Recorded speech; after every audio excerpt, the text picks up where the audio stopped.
क्रांती news, आवाज सर्वसामान्यांचा। कळवण तालुक्यातील अर्जुन सागर धरण हे पूर्ण भरले असून आज दिनांक 21 सप्टेंबर रोजी कळवण सुरगाणा मतदारसंघाचे आमदार नितीन पवार व जयश्रीताई पवार यांच्या हस्ते जलपूजन करण्यात आले। यावेळी धरणातील पाण्याचा योग्य वापर आणि गावकऱ्यांच्या हितांच्या योजना याबाबत सविस्तर चर्चा करण्यात आली।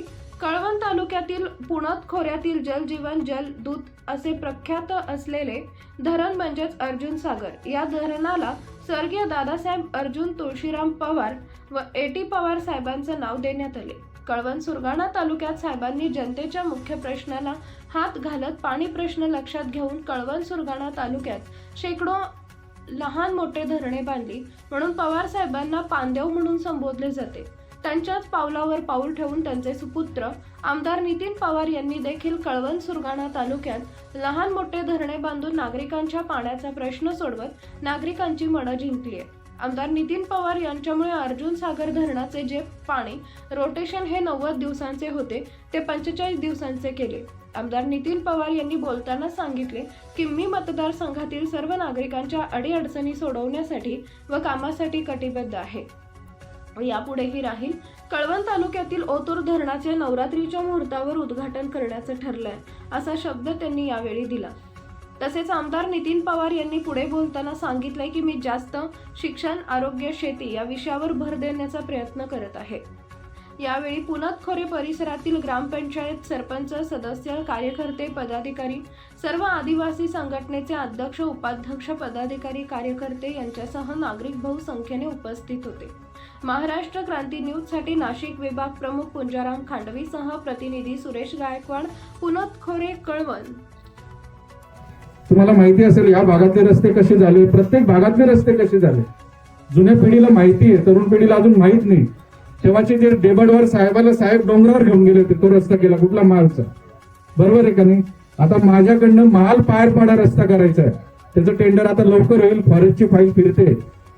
टिचकीचं धरण आपल्याला करायचंय, मागे व्हॉट्सअपला रघु फिरवलं होतं की नाही, मंजुरी मिळाली त्याच्या सर्वेसाठी, की बघा व्हॉट्सअपला फिरलंय, पाच तर मी ते पत्र देतो तुम्हाला, तेव्हा फिरलं होतं 6 महिन्यापूर्वी।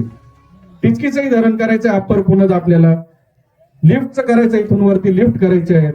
आता 3 बंधारे अजून काठ्याजवळ मंजूर आहेत। अर्जुन बागुलांनी सांगितलं आश्रम शाळेला पाण्याची अडचण येते, टंचाई भासते, तिथे एक बंधारा करायचा, आपण मंजूर केला। सर्व या नदीवरती पूर्ण बंधारे, दयानेला बंधारा मंजूर केला, गणोऱ्याला मंजूर केलाय, गायदर पाड्याला मागे आपण वरती एक धरण केलंय, पाझर तलाव वरती किती केले, म्हणजे यादी जर करायला गेली तर ती वाचता येणार नाही। जसं तो बोलला ना की स्वप्नात मला लक्षात येतं की गावात कुठली कामं दिली, तसं माझंही आहे। मला नंतर लक्ष येतं रात्री झोपला, अरे मी उंबरगावाला अमुक अमुक काम केलं, एवढी कामं केली।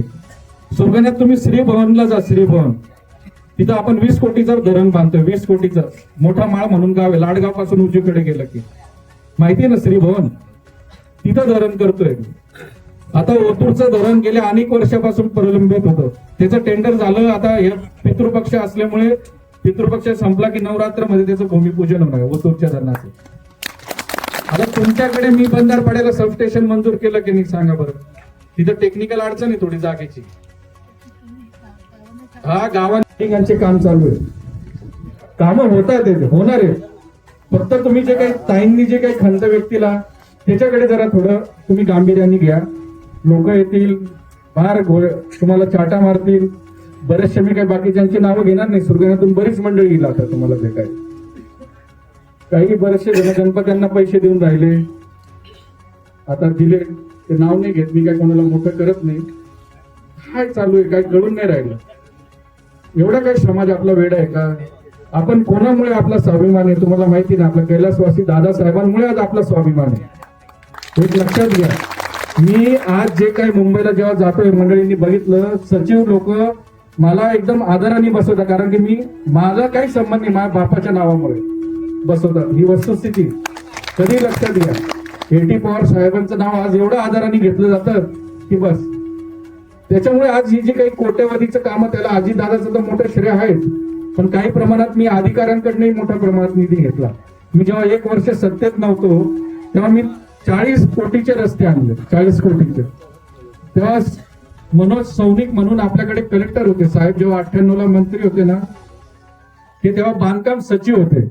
मी त्यांना जसं भेटलो ते म्हणे 84 साहेब हे माझे मंत्री होते, मला लगेच सही करून दिली आणि माझे रस्ते मंजूर केले. ते आता रिटायर झाले मनोज सौनिक साहेब. त्यांच्याच मिसेस आता मुख्य सचिव आहेत. त्या नाशिक महानगरपालिकेला तेव्हा आयुक्त होत्या, तेव्हा 94-95 मध्ये, तेव्हा त्या मुख्य सचिव आहेत. देवरा साहेब फायनान्सला आहे, ते जिल्हा परिषदला सीओ होते त्या काळी. मी असे कैक सचिव लोकांचे नावं घेऊ शकतो की जे कैलासवासी दादासाहेबांना ओळखायचे. कारण की नुसते मोर्चे काढून अमुक तमुक पत्र देऊन कामं होत नाही, त्याला पाठपुरावा करावा लागतो आणि त्या अधिकाऱ्यांशी चांगले संबंध ठेवावे लागतात. नुसतं मंत्र्यांनी सही मारली आणि काम झालं असं कधीच होत नाही, एक लक्षात घ्या. आम्ही जिल्हा परिषद असताना त्या प्रमाणात कामं केले दोघांनी, आणि आमदार झाल्यावर तर त्याच्या 100 पटीने कामं केले, आणि अजूनही कामं होतील. कामं मोठ्या प्रमाणात आपल्याकडे बाकी आहेत. मला माहिती आहे कुठले कुठले रस्ते करायचे, ह्या खोऱ्यातले, खालच्या पट्ट्यातले, ते सर्व माहिती आहे. सर्व आपले कामं होतील, निश्चित होतील, याचा मी तुम्हाला शब्द देतो. कारण की दादासाहेबांनी जी काही शिकवण दिली आम्हाला, एवढंच सांगितलं की राजकारणपेक्षा समाजकारण केलं पाहिजे. समाजकारण, समाजाचं हित पहिलं बघा. आता धनगर समाजाबाबत मोठी अपेक्षा घेण्यात आली, मुख्यमंत्र्यांनी जी काही घोषणा केली त्याचं तुम्ही एक घ्या. आता 20 तारीख परवा आता जिरवा साहेबांनी सर्व आमदारांची मुलाचे आम्हाला आशीर्वाद देणारे सर्वच सहकारी, खरोखर आज या ठिकाणी दरवर्षाप्रमाणे म्हणजे हे धरण जेव्हा बांधलं त्या धरणाचं बांधकाम घळभरणीपासून तर धरण पूर्ण होईपर्यंत याचे साक्षीदार तुम्ही आणि आम्ही आहोत.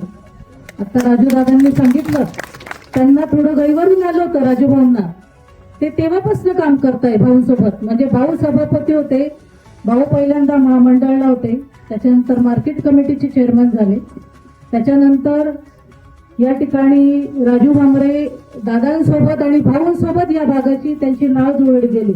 आणि जेव्हा मी त्यांचं भाषण ऐकलं तेव्हा त्यांना थोडं गैरवरून आलं की दादांच्या जुन्या आठवणींना आज उजाळा दिला गेला. आमच्या ठाकरे बाबांच्या भाषणातून असेल, आमच्या लाला काकांच्या भाषणातून असेल, आमचे ज्योत्या काका भाषण करत नाही पण ते सांगत असतात आम्हाला नक्की. या ठिकाणी आमच्या अर्जुन पाटील असतील, आमच्या सुदाम भाऊ असतील, ज्यांनी ज्यांनी या ठिकाणी वक्ते म्हणून भाषण केलं त्यांनी या ठिकाणी दादांच्या आठवणींना उजाळा दिला.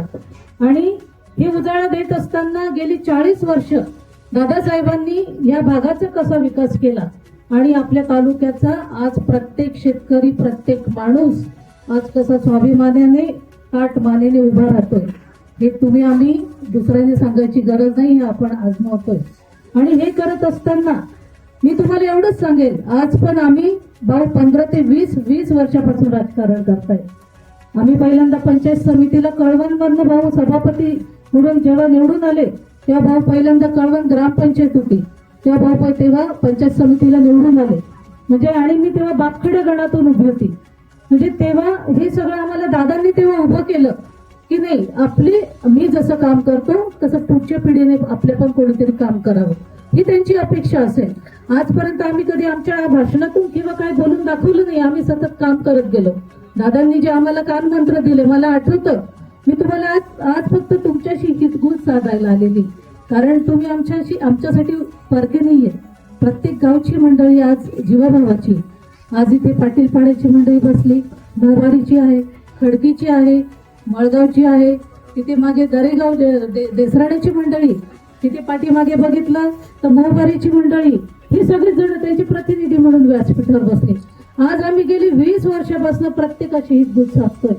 पंचायत समितीला भाऊ सभापती होते, मी पण तेव्हा पंचायत समितीला निवडून आले. पंचायत समितीमध्ये बसून जेव्हा काय योजना असतात अशाच नवनवीन बातम्या पाहण्यासाठी आमच्या महाराष्ट्र क्रांती न्यूज या YouTube चॅनलला लाईक करा, सबस्क्राईब करा आणि बेल आयकॉनला प्रेस करा.